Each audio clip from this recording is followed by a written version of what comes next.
أعوذ بالله من الشيطان اللعين الرجيم بسم الله الرحمن الرحيم الحمد لله بارئ الخلائق الأجمعين باعث الأنبياء والمرسلين ثم الصلاة والسلام على أشرف الأنبياء حبيب قلوبنا وشفيع ذنوبنا أبي القاسم محمد اللهم صل على محمد وآل محمد والصلاة والسلام على أهل بيته الطيبين الطاهرين المعصومين المظلومين لا سيما ولي الله الحجة المنتظر المهدي عجل الله تعالى فرجه الشريف روحي وأرواح العالمين له الفداء ولعنة الله على أعدائهم أجمعين من الأولين والآخرين إلى قيام يوم الدين أما بعد.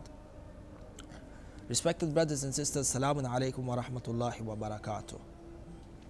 Continuing on our series of discussions for Dua and Nudba, you find that after the Imam praises Allah subhanahu wa ta'ala and mentions the states of a number of the prophets and discusses the time of Rasulullah, you find that he introduces or recounts the issue of Imamate and the appointment of Amir al-Mu'mineen Ali ibn Abi Talib salawatullahi wa salamuhu alayhi in particular. The Imam goes on to say, فَلَمَّا انْقَضَتْ أَيَّامَهُ when his days were approaching to an end, yani the days of Rasulullah, when his life was coming to an end, when the time of his martyrdom was soon approaching, أقام وليه علي بن أبي طالب صلواتك عليهما وآلهما هاديا إذ كان هو المنذر. He appointed Amir al-Mu'mineen Ali ibn Abi Talib salawatullahi wa salamuhu alayhi as the guide.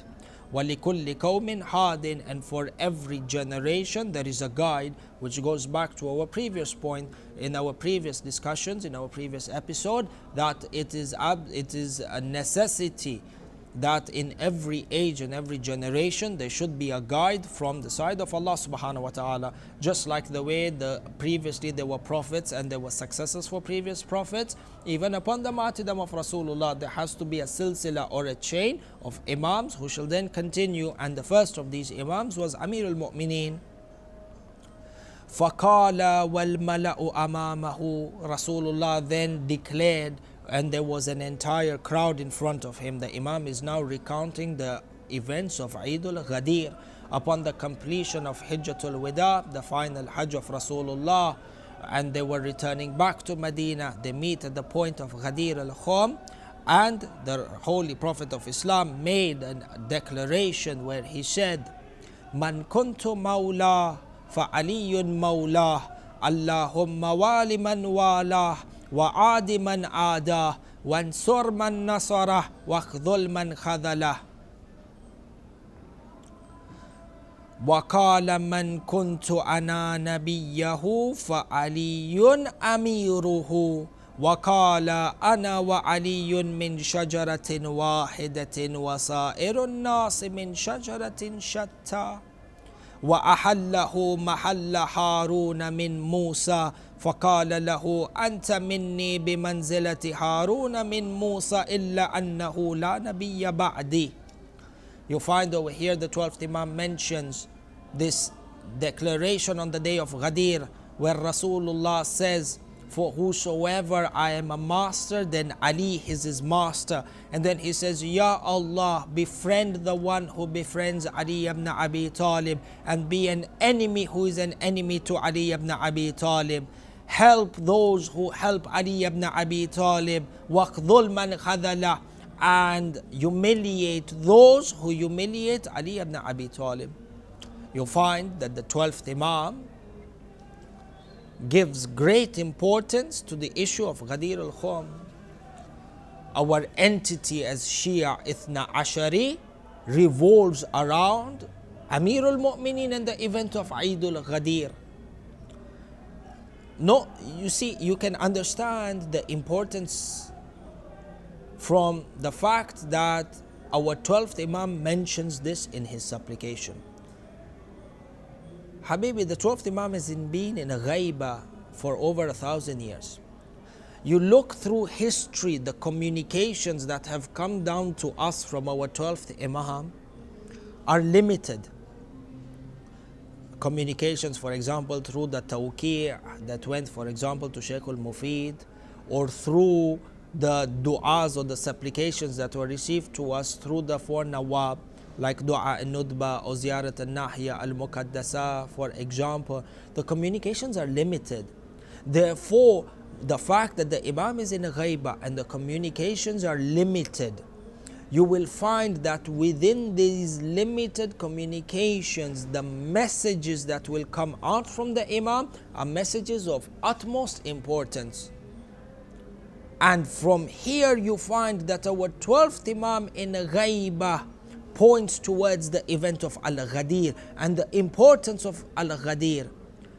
Correct that every Shia knows about Eid al-Ghadir, but it is important for us to revive the affair of Ghadir, not only for Tabligh, for those who don't know, but even within ourselves, to reaffirm the event of Ghadir, to reaffirm the appointment of Amir al-Mu'mineen as an Imam. No one should come around and say, for example, and this sometimes, many times you may find this in our centers, people come around and they say, La, why do we always have to repeat the fada'il of Amir al-Mu'mineen? Why do we always have to repeat the event of al-Ghadir on the day of Eid al-Ghadir? Why can we not talk about, for example, new things? These fada'il, repetition of fada'il is something that's becoming boring. And now we want something new. Sometimes you find this within our centers, this mentality is there. La, there is a wisdom behind the repetition of fada'il, especially of Amir al-Mu'mineen. There is a wisdom behind the repetition multiple times, reminding the issue of Ghadir.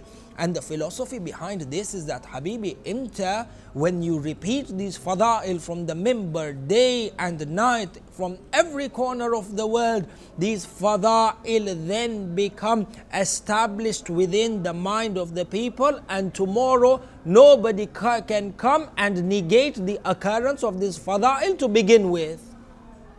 You find today, if everybody stops talking about Khaybar, everybody stops speaking about the fadail of Amir al-Mu'mineen on the day of Khandak, what will happen? Over a period of time, the Nawasib and the Khawarij will come and will challenge the occurrence of the courage and the valor of Amir al-Mu'mineen to begin with. Why? Because that dhikr is being buried within the books of history. Nobody bothers with it anymore. It is not revived anymore. So therefore, we should never take a negative stance towards recitation of fada'il from the mimbar of Ahlul Bayt, or the recitation of fada'il of Ahlul Bayt through poetry, even if it is repetition. Every time there is repetition, when the fada'il of Ahlul Bayt is recounted, it rejuvenates the heat of wilayah within the people. It rejuvenates their love for Ahlul Bayt, this loyalty towards Ahlul Bayt, and love is matloob.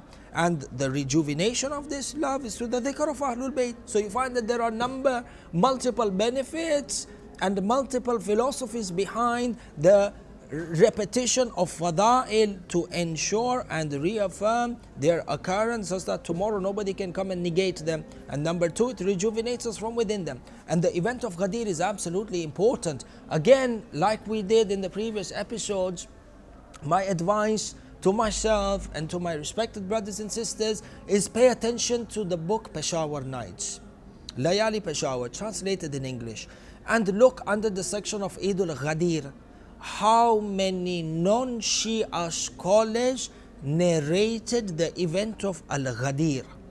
Look within Mawsu'at al-Ghadir, this encyclopedia of Ghadir, which is narrated by, or which was compiled by Allama al-Amini, may Allah subhanahu wa ta'ala bless him and raise his position in the Akhirah. Look at the hundreds of sources of non-Shia scholars and non-Shia books that have narrated the event of Ghadir. Today, you and I, my dear brother, my dear sister, is our faith and our understanding of al-Ghadir firm?